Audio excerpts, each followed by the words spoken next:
TV ನಾನು ನಿಶ್ಚಿತ. ಜನಾರ್ದನ್ಗೆ ಬಂದ ತಕ್ಷಣ ಫೈರಿಂಗ್ ಸ್ಟಾರ್ಟ್.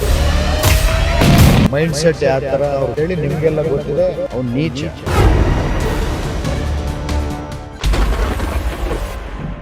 ಬಳ್ಳಾರಿ ಬಾಬುಗಳ ಬ್ಯಾನರ್ ಬಡಿದಾಟ ಕೇವಲ ಕರ್ನಾಟಕ ಆಂಧ್ರ ಮಾತ್ರವಲ್ಲದೆ ಇಡೀ ದೇಶದಲ್ಲೇ ಭಾರಿ ಸೌಂಡ್ ಅನ್ನ ಮಾಡ್ತಾ ಇದೆ. ಇದರ ತನಿಖೆ ಮಾಡೋದೇ ಪೊಲೀಸರಿಗೆ ಸವಾಲಾಗಿದೆ. ಬ್ಯಾನರ್ ವಾರ್ಗೆ ಬಲಿಯಾದಂತಹ ಭರತ್ ರೆಡ್ಡಿ ಆಪ್ತ ರಾಜಶೇಖರ್ ದೇಹ ಹೊರಹೊಕ್ಕಿರೋದು 12mm ಗುಂಡು ಅನ್ನುವಂತಹದ್ದು ಪ್ರಾಥಮಿಕ ತನಿಖೆಯಲ್ಲಿ ಗೊತ್ತಾಗಿದೆ ಅಂತ ಹೇಳಲಾಗ್ತಾ ಇದೆ.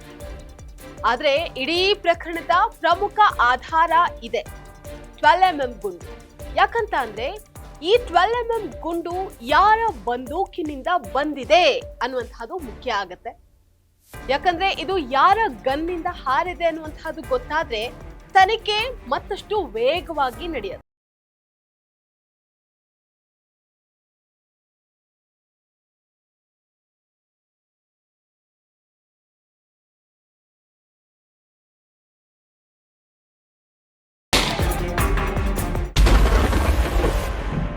ಈ ಗುಂಡು ಖಾಸಗಿ ಬಂದೂಕಿನ ಗುಂಡು ಅನ್ನುವಂತಹ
ಹನ್ನೊಂದು ಬಂದೂಕುಗಳನ್ನ ಪೊಲೀಸರು ವಶಕ್ಕೂ ಸಹ ಪಡೆದುಕೊಂಡಿದ್ದಾರೆ.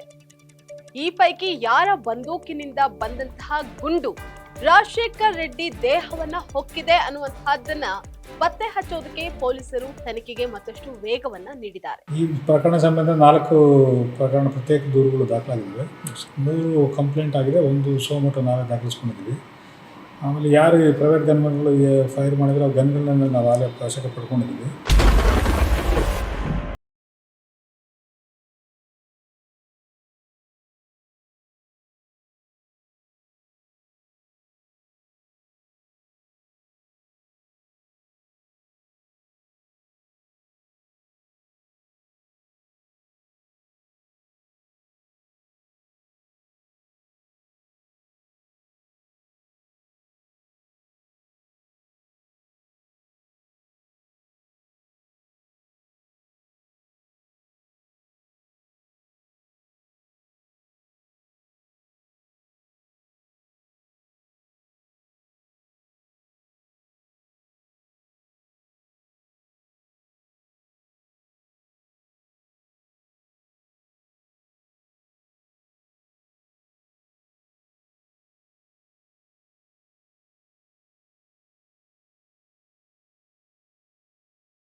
ನಿರ್ಧಾರ ಮಾಡಿದ್ದಾರೆ.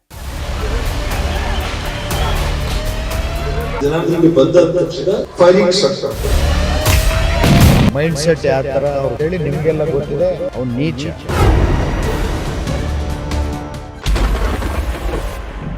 ಒಟ್ಟಾರೆ ಬಳ್ಳಾರಿ ಬಾಬುಗಳ ಬ್ಯಾನರ್ ಬಡಿದಾಟಕ್ಕೆ ಬಲಿಯಾದಂತಹ ಬಡಪಾಯಿಯ ದೇಹ ಹೊಕ್ಕಿದಂತಹ 12mm ಬುಲೆಟ್ ಪೊಲೀಸರು ವಶಪಡಿಸಿಕೊಂಡಿರುವಂತಹ ಈ 11 ಬಂದೂಕುಗಳಿಂದಲೇ ಬಂದಿದೆಯಾ ಅಥವಾ ಇದಲ್ಲದೆ ಪೊಲೀಸರಿಗೆ ಅನುಮಾನ ಇರುವಂತಹ ಆ 12ನೇ ಬಂದೂಕಿನಿಂದ ಬಂದಿದೆಯಾ? ಈ ಎಲ್ಲಾ 12 ಬಂದೂಕುಗಳು ಅಲ್ಲದೆ ಬೇರೆ ಬಂದೂಕುಗಳಿಂದ ಬಂದಂತಹ 12mm ಬುಲೆಟ್ ಬಡಪಾಯಿಯ ಪ್ರಾಣವನ್ನ ತೆಗೀತಾ ಅನ್ನುವಂತಹದ್ದೇ ಸದ್ಯದ ಕುತೂಹಲ. ತನಿಖೆಯ ಬಳಿಕವಷ್ಟೇ ಇದರ ಬಗ್ಗೆ ಮತ್ತಷ್ಟು ಸ್ಪಷ್ಟನೆ ಸಿಗುತ್ತೆ. ಇದಾಗಿತ್ತು ಇವತ್ತಿನ ಫೋಕಸ್ ಸ್ಪೆಷಲ್ ಸ್ಟೋರಿ. ನೆಲ ಜಲ ಭಾಷೆಗಾಗಿ ನೋಡ್ತಾ ಇರಿ ಫೋಕಸ್ ಟಿವಿ.